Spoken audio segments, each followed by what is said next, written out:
Hello everyone, so this video is about the third and the fourth central moments. We will focus on central moments. So we have this data set with frequencies, and we will try to find the third and the fourth central moment. So as we saw in the last video, we know that the third central moment is the sum of fx minus x bar power 3 divided by, so the sum divided by the number of observation. So we can find it this way. We have the sum of xe minus x bar power 3. The sum is minus 8.62. So the result is minus 0.432. So why we use the third degree actually? So first, without the power 3, if it is power 1, we get always 0. We need to avoid this. So power 3 do this actually. And the second thing we have to do here is to keep the negative sign. Power 2 remove the negative sign, so we need to power it to an odd number, which is 3 here. So power 3 first, it avoid getting 0, and also it keeps the negative signs. And actually, what does this tell us? When we get the negative number, so if mu 3, which is the third central moment, is negative, we get a negative number. That means actually that we have more data that are above the mean. Most of data are greater than the mean, including the median. So the mean here is less than the median, and here we can say that the data is left skewed, or the negative. If we get mu, the third central moment, greater than 0, that means that most of the data are less than the mean, or the mean is greater than most of the data, including the median. So here the mean is greater than the median, and here we can say that the data is right skewed, or positive skewness. We have negative skewness and positive skewness. So in our case here, it is negatively skewed. So this is for the mu 3, or the third central moment. Now let's see for the fourth central moment. So it is the sum of fe times xe minus x bar power 4. So here, instead of power 2 or power 3, it is power 4. It measures the magnitude here. It keeps only it keeps only positive values here, no negative value. It is like the variance, but it is with more power here. So large number gets larger. The larger number is, it gets larger by using, or by taking the power 4. So this measure actually the magnitude of this distance of the dispersion. So when we get a high number here, or a big number here, that means the distance is large.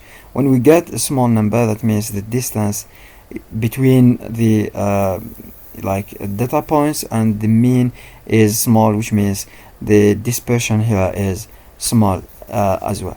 So now let's see how to calculate the kurtosis and the skewness with some coefficients. So let's start with the skewness. We have this coefficient, which is the skewness coefficient of Fisher, or gamma 1, which is actually the third moment divided by the standard deviation power 3. So here, if this coefficient approximately equals 0, we can say that the distribution is roughly symmetric. However, if it is greater than 0, we say it is positively skewed, and if it is less than 0 or negative, we can say it is negatively or left skewed.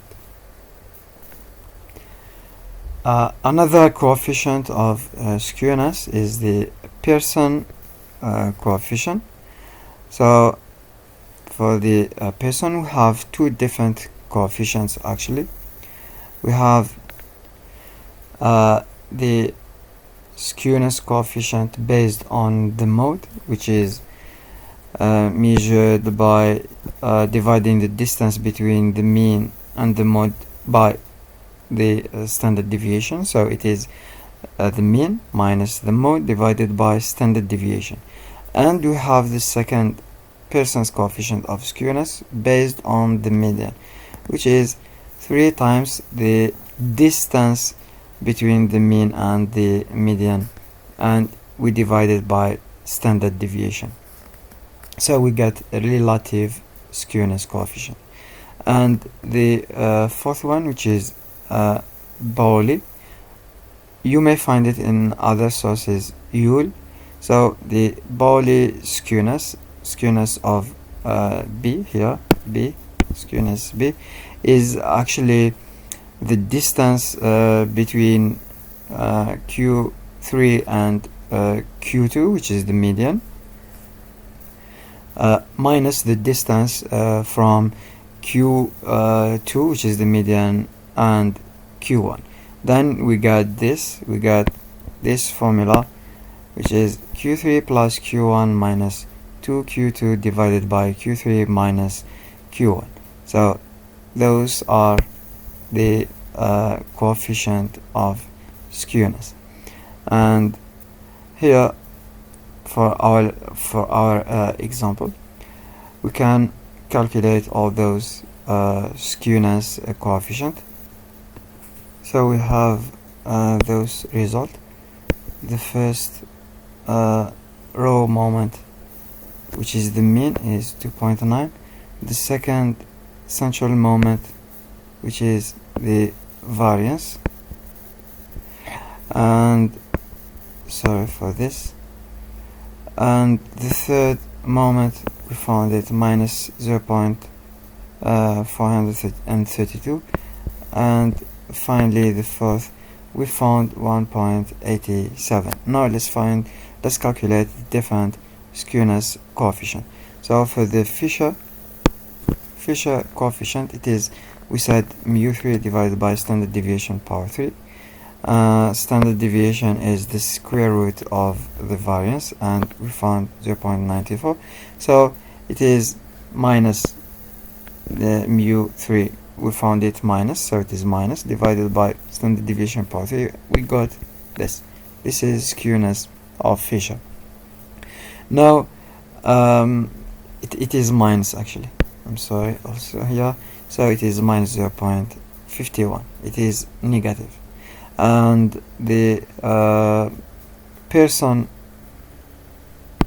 skewness coefficient, the first one based on the mode, is the mean minus the mode. We know the mode here is 3.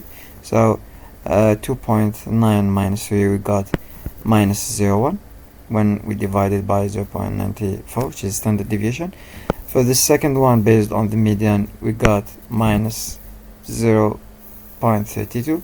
And finally the skewness using the quartiles, or the Pauli skewness, we have the Q3, which is 4, Q1, which is 2, and the Q2, which is the median, 3 times 2, it is 6. So 6 minus 6, it equals 0. So here, according to the Pauli coefficient, the skewness is here 0, which means it is symmetrical. So this is how you calculate different coefficient of skewness. Now let's see how to find the coefficient of kurtosis. We have the formula, which is beta 2 equals mu4, which is the fourth central moment, divided by SD power 4, or variance power 2. It is the same thing. So here, how to like interpret the result.